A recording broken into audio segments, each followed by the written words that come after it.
Hi friend. Oh sorry, classmate. మాట్లాడచ్చా?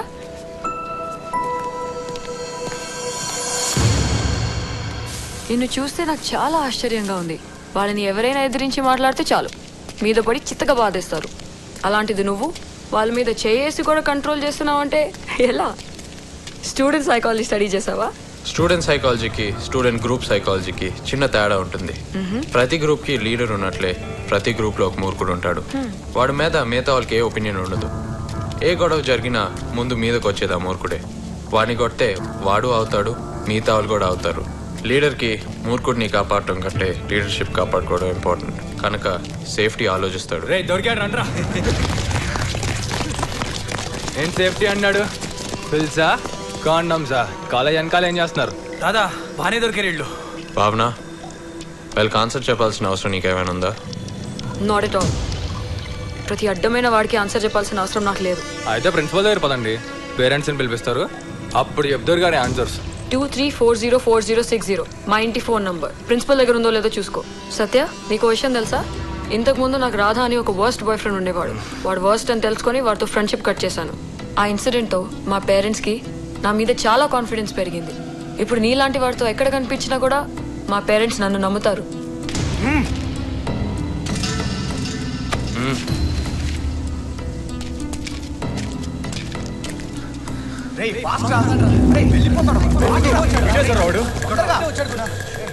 ఇదే వచ్చాడే, అది అటు వెళ్తున్నాడు.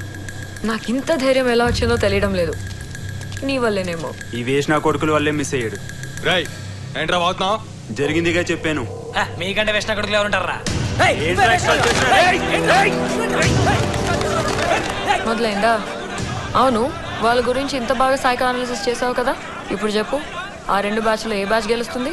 నా లెక్క ప్రకారం ఇప్పుడు ఆ 2 బ్యాచ్లు కలిసిపోతాయి.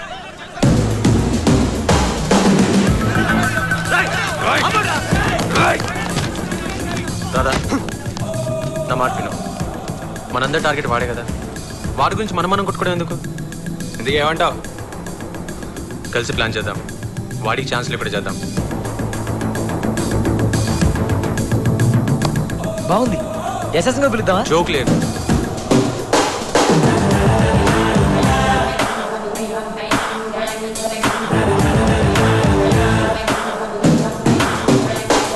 నువ్వేంటి ఏం మాట్లాడు? కాలేజ్ ఎలా ఉంది? కాలేజ్కి ఏం, నువ్వు చెప్పినట్టే ఉంది. Very interesting. మీ అన్నయ్య మధ్యలో అన్న ఎందుకు? నువ్వెవరు నేనెవరు? ఓకే, సత్య కదా? ఏంటి ఇలా వస్తున్నావు? ఏం లేదు, ఏదో పని. ఇదే మా ఇల్లు. ఓ ఓకే. ఇది మా చెల్లి. హాయ్. హలో, నేనే ఇంటికి పెళ్లి చూపులకి తీసుకొస్తాను. చాయ్ తాగెళ్దు. పర్లేదు, నాకు టైం అవుతుంది. అరే మొహమాట పడతావేంటి? ఇది అన్నంత పని చేసింది. అవునేంటి మంచి కేఫ్ రావడం మానేసావు? కాలేజ్ కదా, టైం నాకు ముందే చెప్పొచ్చు కదా. అయ్యో, ఎరా ఈయన మా నాన్నగారు. నమస్తే అండి. ఈవిడ మా రా కూర్చో. నాన్న, ఈ అబ్బాయి పేరు సత్య. అలాగా, ఏం చదువుతున్నావు బాబు? మాయ గారు కండువా. డిగ్రీ సెకండ్ ఇయర్ అండి. ఎలా తెలుసురా నీకు? ఈవిడ మా ఆవిడ. మన వైజాగ్ బండభద్ర లేడు, వాడి మేనల్లుడు. రెగ్యులర్ గా మన కేఫ్ కు వస్తూ ఉంటారు. సత్య, ఈవిడ మా ఆగో. ఏంటి హడావుడి? మా ఆవిడ. నమస్తే అండి. నమస్తే. అమ్మా నాన్నని కూడా పిలవాల్సింది తమ్ముడు. తమ్ముడా? వాళ్ళు వైజాగ్ లో ఉంటారండి, నేను మావయ్యతో ఉంటున్నాను. ఆయనైనా పిలవాల్సిందండి. ఎందుకు? నువ్వు వెళ్ళి టీ తీసుకురా. టీ వెళ్ళు. కొంచెం కంగారు ఎక్కువ, అందులోనూ కొత్త వాళ్ళు కనబడితే చాలు ఏదేదో మాట్లాడేస్తుంటది. బాగుతున్నావు. తీసుకోండి. ఇవన్నీ ఇవ్వు. తీసుకోండి. వద్దండి, నాన్న షుగర్. ముందు చాయ్ తీసుకురా. ఇప్పుడే పంపిస్తాను. పంపిస్తావా? ఇంకా ఇలాగే ఉన్నావా? రెడీ కావా? ఎందుకు? సర్లే, నువ్వు టీ తీసుకెళ్ళు. నేనెందుకు? అయ్యో, నేను చెప్తున్నాను కదా, నువ్వే తీసుకెళ్ళాలి. ముందు నువ్వు వెళ్ళు. అరే, అమ్మ వేసేవంటే డేంజర్ కదా. లేపేశాడు. జాగ్రత్తగా ఉండాలి బాబు, గేమ్ లోనైనా లైఫ్ లోనైనా. ముందు పావును మూవ్ చేయాలి, తర్వాత సేఫ్టీ ప్లాన్ చేసుకోవాలి. అసలు మూవే లేకపోతే గేమే లేదు కదా. చెక్. లైఫ్లో జాగ్రత్తగా ఉండాలి, కానీ లైఫే లేకుండా చేసుకోకూడదు. అలా చెప్పు బాబు. జాగ్రత్త పేరుతో దాని కాలేజీ కూడా వెళ్ళలేకుండా ఇంట్లోనే కూర్చోబెట్టాడు. అదేంటి నాన్న, నేనేం చేసినా దీని సేఫ్టీ కోసమే కదా. అసలు కాలేజ్ కంటే సేఫ్టీ ఇంకెక్కడ ఉంటుందండి? అంతమంది ఫ్రెండ్స్ మధ్యలో లేని సేఫ్టీ ఇంట్లో వాళ్ళు ఏమివ్వగలరు?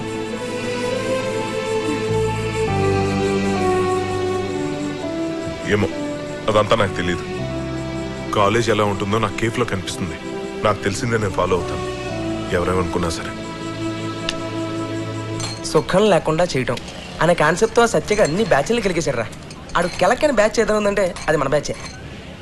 రే నా చాయిదిరా 4 ఇచ్చిన కదన్నా. మరి 4 ఏమైందిరా?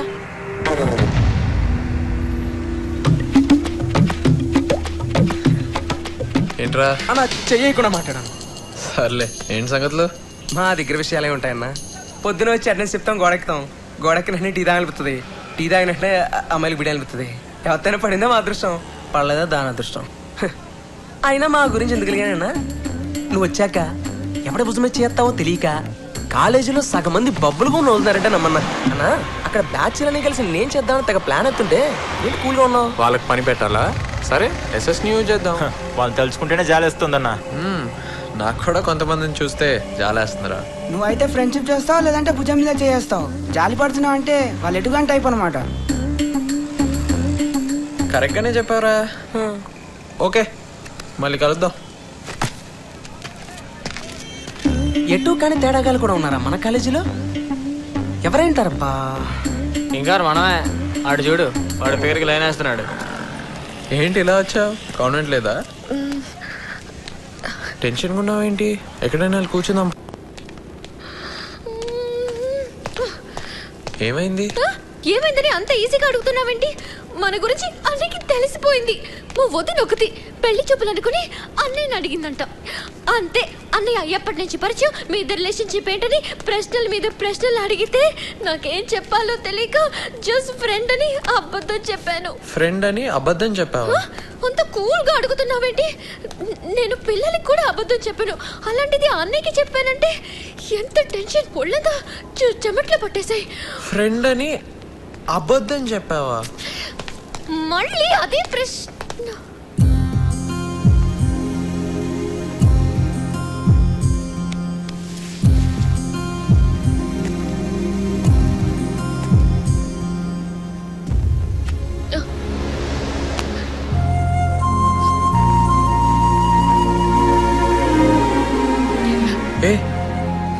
ఏంటిది?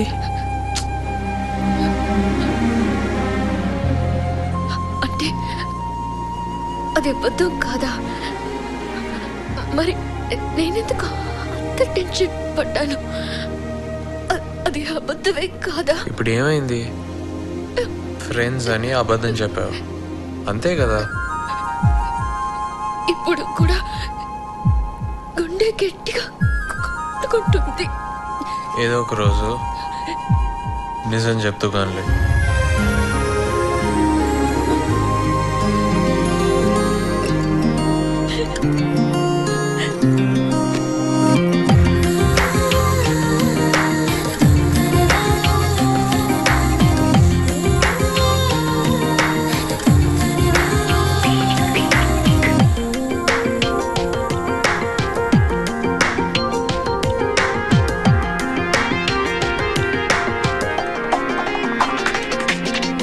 ఎవరికి కనపడదే ప్రేమది ఏ రూపం, ఏ చెవికి వినబడదే ప్రేమది ఏ రాగం.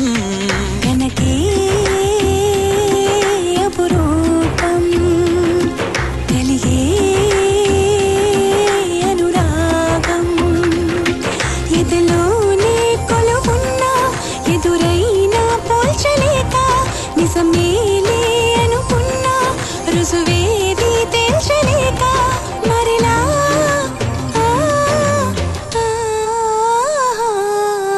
ఎవరికి కనపడదే ప్రేమది ఏ రూపం, ఏ చెవికి వినబడదే ప్రేమది ఏ రాగం.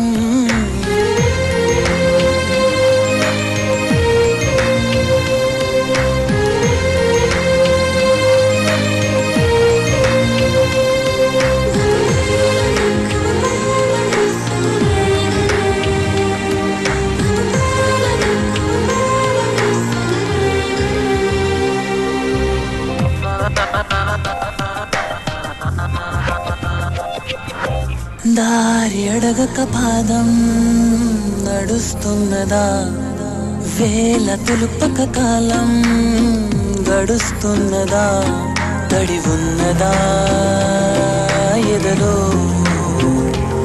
తడిమి చూసుకో చెలిమిగా అడిగితే చెలి జంట చిలిపిగా పలకద వయసంతా జతపడువల పుల గుడి గంట తలపుల తలుపులు తడుతుందా చూస్తూనే పసికోన ఎదిగిందా ఎంతలోన చెబితేనే ఎప్పుడైనా తెలిసిందా ఈ క్షణాన అవునా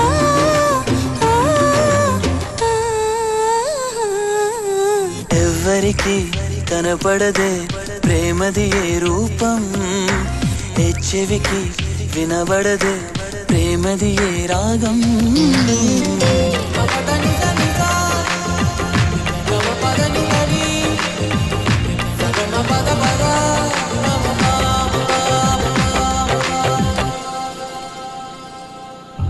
కళ్ళు నువ్వొస్తుంటే మెరుస్తున్నవి వెళ్ళి వస్తానంటే కురుస్తున్నవి కొన్నాళ్ళుగా నాలో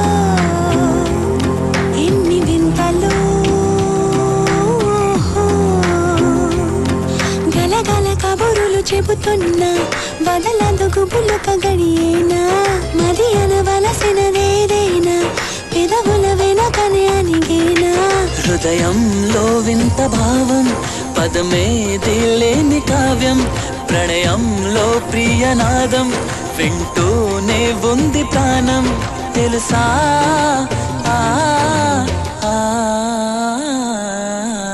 ఎవ్వరికి కనపడదే ప్రేమది ఏ రూపం ఏ చెవికి వినపడదే ప్రేమది ఏ రాగం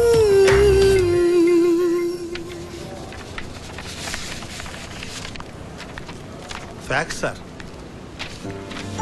Vizag A V N college principal college education system సరిగ్గా లేదని ఓ రిసర్చ్ కమిటీ పెడుతున్నారట అందులో నన్ను మెంబర్ గా ఉండమని అడగడానికి వస్తున్నాను. కానివ్వండి, వాళ్ళకే తెలుస్తుంది ప్రాబ్లం సిస్టమ్ది కాదు స్టూడెంట్స్ దేనని. పైగా ఇక్కడ ఉన్న వాళ్ళు సరిపోతున్నట్టు ఆ సత్యాగాడు ఒకడు కేవలం గొడవలు పెంచడానికే వచ్చినట్టున్నాడు.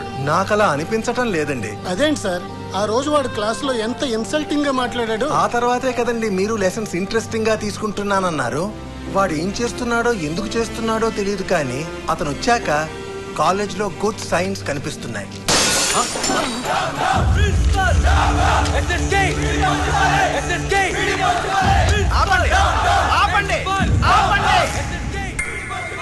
రే పని పెడతానంటే ఏదో అనుకున్నాను రా. ఎస్ఎస్ఆర్ స్టూడెంటే కాదు కాలేజీ నుంచి బయటికి పంపించేస్తానంట, అంతే. కుదరదని ఎవరో రెచ్చిపోతున్నారు.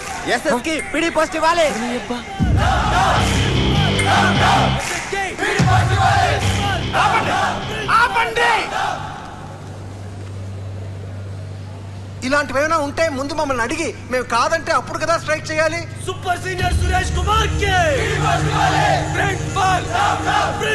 ఆగండి, ప్రతి విషయానికి స్ట్రైక్ చేయడం అలవాటు అయిపోయింది.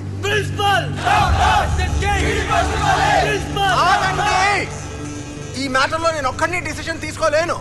కమిటీని మీటింగ్ పిలిచి వాళ్ళ ఒపీనియన్ తీసుకుని మీకు ఫేవరబుల్ గా డిసిషన్ వచ్చేటట్టు చూస్తాను.